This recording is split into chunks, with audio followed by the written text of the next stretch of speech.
Hi friends, good morning. Shyamala natural nature YouTube ಚಾನಲ್ಗೆ ಸ್ವಾಗತ. ನಾನಿವತ್ತೊಂದು ಗಿಡನ ತೋರಿಸ್ತಾ ಇದ್ದೀನಿ ನೋಡಿ. ಈ ಗಿಡನ ನಾವು ಕ್ಯಾನ್ಸರ್ಗೆ, ಕಾಯಿಲೆಗೆ ಬಹಳ ಉಪಯುಕ್ತವಾದಂತಹ ಗಿಡ ಇದು. ಇದನ್ನು ನೋಡಿ, ಕಾಣಿಸ್ತಾ ಇದೆಯಾ? ಇದರಲ್ಲಿ ಫುಲ್ ಇಲ್ಲೇನು ಚಗಳಿ ಅಂತ ಹೇಳ್ತೀವಿ, ಅದು ಕಾಣಿಸ್ತಾ ಇದೆ ನೋಡಿ. ಇಲ್ಲಿ ಅದ್ರ ಗೂಡು ಕಟ್ಕೊಬಿಟ್ಟಿದೆ ಇದರಲ್ಲಿ. ಇದೂ ತುಂಬ ಉಪಯುಕ್ತವಾಗಿದೆ. ಈ ಚಗಳಿ ಅನ್ನೋದು ನಮಗೆ ಏನು ಶೀತ, ಕೆಮ್ಮು, ನೆಗಡಿ ಬರುತ್ತೆ, ಇದನ್ನು ಒಲೆಯಲ್ಲಿ ಹುರಿದ್ಬಿಟ್ಟು ಇದನ್ನು ಚಟ್ನಿ ಮಾಡಿ ತಿಂದರೆ ಶೀತ, ಕೆಮ್ಮು, ಜ್ವರ, ನೆಗಡಿ ಎಲ್ಲ ವಾಸಿಯಾಗುತ್ತೆ. ಇದು ಆರೋಗ್ಯಕ್ಕೆ ತುಂಬ ಒಳ್ಳೆಯದು. ನೋಡಿ, ಈ ಥರ ಗೂಡಿದೆ ಅಲ್ಲ, ಇದನ್ನು ಒಂದು ಪಾತ್ರೆ ಬಿಸಿ ಮಾಡಿಬಿಟ್ಟು ಈ ಗೂಡನ್ನೇ ಕಟ್ ಮಾಡಿ ಆ ಪಾತ್ರೆ ಒಳಗಡೆ ಹಾಕಿದಾಗ ಅದು ಸತ್ತೋಗುತ್ತಲ್ವ. ಆಮೇಲೆ ಅದನ್ನು ನಾವು ಮಾಮೂಲಾಗಿ ತೆಂಗಿನಕಾಯಿ ತುರಿ, ಆಮೇಲೆ ಅದು ಇದೇನಿರುತ್ತೆ ಇದನ್ನು ಹಾಕಿಬಿಟ್ಟು ಈ ಚಗಳಿ ಅಂತ ಕರಿತೀವಲ್ಲ, ಇದನ್ನು ಹಾಕಿ ಚಟ್ನಿ ಮಾಡಬೇಕು. ಜೀರಿಗೆ, ಮೆಣಸು ಎಲ್ಲ ಹಾಕಿ ಚೆನ್ನಾಗಿರುತ್ತೆ. ಹುಳಿ ಹುಳಿ ಇರುತ್ತೆ. ಹುಳಿ ಹಾಕಬಾರ್ದು, ಅದೇ ಹುಳಿ ಅಂಶ ಇರುತ್ತೆ, ಹುಳಿ ಹುಳಿ ಆಗಿರುತ್ತೆ. ಅದಕ್ಕೆ ನಾವು ಅಕ್ಕಿ ರೊಟ್ಟಿ ಎಲ್ಲ ಮಾಡಿದ್ರೆ ಅದನ್ನು ಮಾಡಿದ್ರೆ ತುಂಬ ಚೆನ್ನಾಗಿರುತ್ತೆ. ಅದು ತುಂಬ ಒಳ್ಳೆಯದು ಆರೋಗ್ಯಕ್ಕೆ. ಶೀತ, ಕೆಮ್ಮು, ಜ್ವರ ಏನು ಇದ್ರೂ ಎಲ್ಲ ವಾಸಿಯಾಗುತ್ತೆ ಇದರಲ್ಲಿ. ಆಮೇಲೆ ಕೊರೋನಾ ಟೈಮಲ್ಲಂತೂ ತುಂಬ ಯೂಸ್ ಆಗಿದೆ ಇದು ನಮಗಂತೂ. ನೋಡಿ, ಕಾಣಿಸ್ತಾ ಇದೆಯಲ್ಲ ಹೇಗೆ ಜೀವ ಹಾಗೆ ಎಲ್ಲ ಓಡಾಡ್ತಾ ಇದೆ. ಚಗಳಿ ಅಂತ ನಾವಿಲ್ಲಿ ಕರಿತೀವಿ, ಬೇರೆ ಇನ್ಯಾರು ಹೇಗೆ ಕರೀತಾರೋ ನಮ್ಗೆ ಗೊತ್ತಿಲ್ಲ. ಅಂದರೆ ಮಲೆನಾಡಲ್ಲಿ ಮಾಮೂಲು ಎಲ್ಲ ಕಡೆಯೂ ಸಿಗುವಂಥದ್ದಿದು. ಇದರಿಂದ ಆರೋಗ್ಯಕ್ಕೆ ತುಂಬ ಒಳ್ಳೆಯದಿದೆ.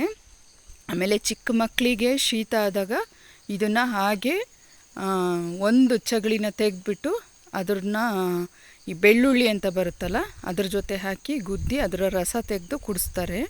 ಎದೆಯಲ್ಲಿ ಕಫ ಕಟ್ಕೊಂಡಿರುತ್ತಲ್ಲ ಅದಕ್ಕೆ ತುಂಬ ಒಳ್ಳೆಯದು. ನೋಡಿ, ಯಾರಿಗಾದರೂ ಸಿಕ್ಕಿದ್ರೆ ಇದರ ಉಪಯೋಗ ಪಡ್ಕೊಳ್ಳಿ. ಹಾಗೆಯೇ ನಾನೇನು ಈ ಗಿಡ ಒಂದು ತೋರಿಸ್ತಾ ಇದ್ದೀನಿ, ಇದು ಕ್ಯಾನ್ಸರ್ಗೆ ತುಂಬ ಉಪಯುಕ್ತವಾದಂಥ ಗಿಡ.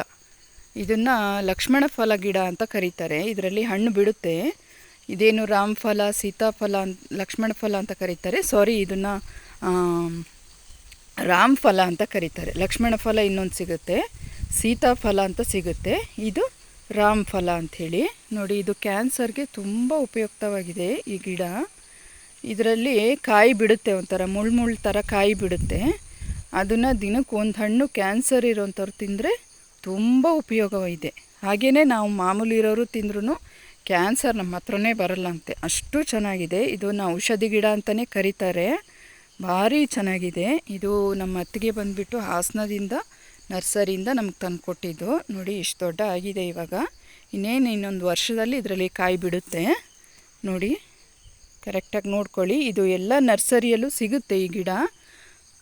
ರಾಮಫಲ ಗಿಡ ಅಂತ ಹೇಳಿದ್ರೆ ಕೊಡ್ತಾರೆ. ನೋಡಿ, ತುಂಬ ಚೆನ್ನಾಗಿ ಒಳ್ಳೆ ಆರೋಗ್ಯಕ್ಕೆ ಉತ್ತಮವಾದಂಥದ್ದು. ಈಗ ಸಾಧಾರಣವಾಗಿ ಎಲ್ಲರಿಗೂ ಎಲ್ಲಿ ನೋಡಿದರೂ ಕ್ಯಾನ್ಸರ್ ಬರ್ತಾನೇ ಇದೆ ಅಲ್ವಾ.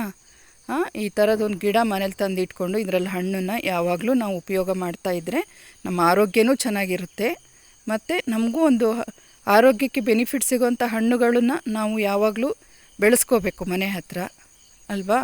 ಈ ಪೇಟೆಯಲ್ಲಿ ಕೆಮಿಕಲ್ ಹಾಕಿದಂತಹ ಹಣ್ಣುಗಳನ್ನ ತಂದು ತಿನ್ನೋ ಬದಲು ನಾವೇ ಮನೆ ಸುತ್ತ ಜಾಗ ಇರುತ್ತಲ್ಲ ಅಂಥ ಜಾಗದಲ್ಲಿ ಬೆಳ್ಕೊಂಡ್ರೆ ತುಂಬ ಒಳ್ಳೆಯದು.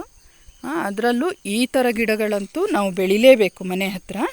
ನೋಡಿ, ನರ್ಸರಿಲಿ ಈಗ ಎಲ್ಲ ಥರ ಗಿಡಗಳು ಸಿಗ್ತಾವಲ್ವಾ. ಎಲ್ಲರೂ ನನ್ನ ವಿಡಿಯೋ ಯಾರ್ಯಾರು ನೋಡ್ತಾ ಇದ್ದೀರಾ ಪ್ರತಿಯೊಬ್ಬರು ಈ ಗಿಡನ ಮನೆ ಹತ್ರ ತಂದು ಹಾಕ್ಕೊಳ್ಳಿ, ಇದರ ಪ್ರಯೋಜನ ಪಡ್ಕೊಳ್ಳಿ. ಹಾಗೆ ನಾನಿವತ್ತೇನು ಇದರ ಮಾಹಿತಿ ತಿಳಿಸಿದ್ದೀನಿ, ಇದೆಲ್ಲ ನಿಮ್ಗೆ ಇಷ್ಟ ಆಗಿದ್ದರೆ ಲೈಕ್ ಮಾಡಿ, ಶೇರ್ ಮಾಡಿ, ನನ್ನ ಚಾನಲ್ನ ಸಬ್ಸ್ಕ್ರೈಬ್ ಮಾಡಿ. ಹಾಗೆ ನನಗೆ ಹೀಗೆ ಸಪೋರ್ಟ್ ಮಾಡ್ತಾಯಿರಿ. Thank you.